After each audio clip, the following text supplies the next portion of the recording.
Digging up a mystery. Local police and the FBI are hoping to identify the remains of people who were murdered decades after they lost their lives. Steve Keeley live at police headquarters. And Steve, investigators are hoping for some long-lost answers here. Yeah, 7 different coup cases coming up. The oldest is 62 years old. It was a child, barely kindergarten age, between 4 and 6 years old, found murdered and nameless in 1962.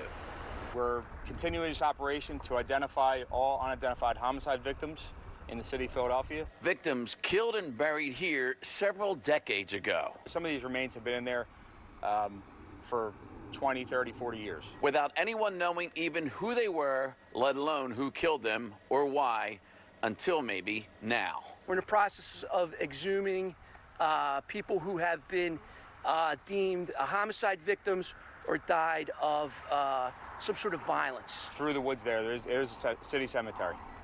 So it's city-owned property that essentially is Potter's Field, where they're buried unidentified and unclaimed remains. What has changed since these unidentified people were killed and buried is modern-day technology and genealogy. We're going to extract DNA from those samples. Once we do that, then we're going to subject them to the genealogy. So you've heard before, with the boy in the box or all the other cases we've gone through, where we're trying to get to a close relative.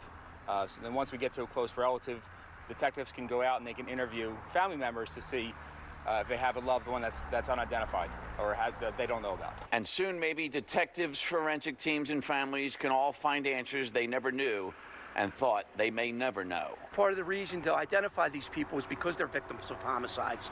So it furthers the investigation once we know the victim. When we know the victim, then we know who they are, we know their life patterns, we know where they were, that type of information furthers the investigation 100-fold. Not everything's cellular devices and video cameras. Sometimes it takes good old school detective work to bring a case in.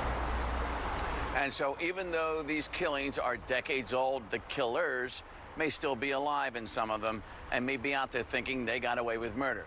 That's why Jason and Sheba, detectives here at headquarters tonight, are saying there's a reason why murder has no statute of limitations. And thanks to advancing technology, they may be closer to identifying these victims out there. Steve, thank you.